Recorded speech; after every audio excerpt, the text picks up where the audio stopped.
देखिए, हमको कोई हैरानी नहीं हो रही है जब हमने ये खबर देखी कि महाराष्ट्र सरकार ने 5% रिजर्वेशन जो मुस्लिम समाज को 2014 के अंदर दिया था, उसको रद्द कर दिया है करके। दरअसल ये दिया क्यों गया था, इसको समझना बहुत जरूरी ही है। दिया इसलिए गया था कि बहुत सारे केंद्र की सरकारों ने, राज्य की सरकारों ने कमिटीज बनाई थी, कमीशंस तैयार किए थे, और गवर्नमेंट की तरफ से कहा गया था कि आप मुसलमानों के सोशियो इकोनॉमिक एजुकेशन स्टेटस के बारे में स्टडी करके सरकार को रिपोर्ट दो। बहुत सारे कमीशन तैयार हुए, सच्चर कमीशन आया, महमूदुर रहमान कमीशन आया, रंगनाथ कमीशन आया, कुंडू कमेटी आई, ऐसे बहुत सारे कमीशन और कमिटीज आई। उन्होंने है तो पूरे इंडिया भर में मुसलमानों का सोशियो इकोनॉमिक एजुकेशन स्टेटस क्या है करके इसकी रिपोर्ट पेश की। उस रिपोर्ट के अंदर चारों पांचों छह जितने भी कमिटीज कमीशन थे, उसमें कॉमन फैक्टर ये था कि मुसलमानों का एजुकेशन बैकवर्डनेस जो है वो तमाम समाजों के मुकाबले में सबसे ज्यादा है। मतलब बैकवर्डनेस की बात कर रहा हूं मैं। मुसलमानों का ड्रॉप आउट, यानी कि बच्चे बच्चियां छठी तक पढ़ रहे हैं, ड्रॉप आउट हो जा रहे हैं, स्कूल नहीं जा रहे हैं, 7वीं तक 8वीं तक पढ़ रहे हैं, ड्रॉप आउट हो जा रहे हैं। तो उस रिपोर्ट के अंदर पूरे आंकड़े बताए गए थे कि कितने परसेंटेज जो है वो बच्चे छठी तक पढ़ रहे हैं, 7वीं तक पढ़ रहे हैं, 8वीं तक पढ़ रहे हैं, और उसके बाद ड्रॉप आउट हो जा रहे हैं। तो तब है तो ये मांग की गई थी कि मुसलमानों को 10% है तो रिजर्वेशन दिया जाए करके उसमें। लेकिन सरकारों की नीयत साफ थी उस वक्त भी, सरकार हो या विपक्ष हो, तमाम राजनीतिक पार्टियों की नीयत। 2014 में मैं भी है तो आमदार था, हमने खूब लड़ाई करे थे वहां पर, और लड़ाई करके है तो हमने सरकार को ये बताया था कि मुसलमानों को क्यों रिजर्वेशन मिलना चाहिए करके।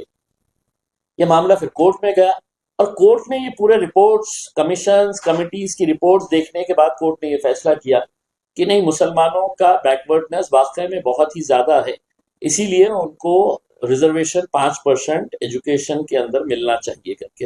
हमने उसका स्वागत किया था। लेकिन अब 10-12 साल के बाद है तो ये हुकूमत आई है, और ये हुकूमत ने अपनी मंशा साफ कर दी है कि तो हमको आश्चर्य नहीं हो रहा है, हमको कोई बहुत हैरानी नहीं हो रही है, क्योंकि हुकूमत ने अपनी मंशा, इनकी नीयत क्या है मुसलमानों के ताल्लुक से, मुसलमानों को देखने का इनका नजरिया क्या है, ये साफ कर दिया है। मैं लोकसभा के अंदर एक मरतबा भाषण हो रहा था, तो मोदी साहब सामने बैठे हुए थे, सारा मंत्रिमंडल बैठा हुआ था। रिजर्वेशन के बारे में मुझे पीछे से किसी ने कहा कि मुसलमानों के रिजर्वेशन के बारे में बोलो।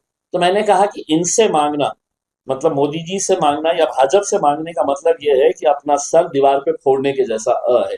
इन्होंने तो देश का ऐसा माहौल करके रखा हुआ है कि मुसलमानों, तुमको हम सांस लेने दे रहे हैं, यही बहुत बड़ी बात है करके उसमें। तो हमने है तो उनसे मांगे नहीं थे। लेकिन हमको ये चीज का एहसास है कि अगर पढ़ेगा इंडिया तो ही बढ़ेगा इंडिया, और सभी समाज को इसके अंदर मदद करने की जरूरत। जैसे मराठा समाज का रिजर्वेशन की जब मांग जरंगे पाटिल साहब हमारे भाई ने उठाई, तो इम्तियाज जलील नहीं, असदुद्दीन अवैसी ने पार्लियामेंट के अंदर आवाज उठाई थी कि मराठाओं के जो गरीब मराठा है उनको मदद करने की जरूरत है। मैंने यहां तक कहा था कि इसे मराठा ही नहीं, अगर ब्राह्मण समाज के भी कुछ लोग हैं जिनको कुछ सहारे की जरूरत है, वो पढ़ना चाहते हैं, तो उनको भी दीजिएगा उसमें। तुम ये समझ रहे हैं कि मुसलमानों का रिजर्वेशन हट गया, अब तुम्हारी गाड़ियां पूछने के लिए आएंगे, तुम्हारे ड्राइवर बन के आएंगे, ये रिक्शा चलाएंगे, ये ट्रक चलाएंगे, ये पकौड़े की गाड़ी लगाएंगे, ये पंक्चर बनाने का काम करेंगे। यही उम्मीद और यही मंशा और यही नीयत की वजह से वो कह रहे हैं कि अब ये हटा दिया गया है करके। तो मेरा उनसे यही कहना है कि मुसलमान जो है वो खत्म नहीं होगा, हम और ताकत के साथ इसका मुकाबला करेंगे। और हमें खुशी है कि आज ये समाज के बच्चे यूपीएससी क्रैक्स कर रहे हैं, पहले से ज्यादा मुस्लिम समाज के लड़के और लड़कियां आज सिविल सर्विसेज के एग्जाम में बैठ रहे हैं, पास हो रहे हैं, डॉक्टर्स की संख्या बढ़ रही है, इंजीनियर्स की। तो ये किसके लिए काम कर रहे हैं? ये देश के लिए ही काम कर रहे हैं ना, ये देश के लिए ही एसेट्स हो रहे हैं ना। लेकिन अगर तुम्हारी घटिया सोच और तुम्हारी घटिया विचारधारा अगर ऐसी ही है कि नहीं ये समाज का हमारे से, तो उनको एक बात समझाना चाहता हूं कि जिस्म का एक भी हिस्सा अगर माजूर हो गया, अगर हम इस जिस्म को अगर मुल्क की तरह देखें कि ये भारत देश है पूरा, और तुम ये कहे कि नहीं मुझे ये आंख की जरूरत नहीं है, ये हाथ तो बेकार है, ये हाथ मुसलमान को प्रतीक करता है, तो ये हाथ की जरूरत नहीं है करके, तो आप है तो माजूर कहलाएंगे, आप है तो फिजिकली हैंडीकैप कहलाएंगे, आप 100% फिट नहीं कहलाएंगे। तो देश को अगर 100% फिट करना है, देश को अगर आगे बढ़ाना है, तो सभी समाजों को साथ में लेकर जाने की जरूरत है।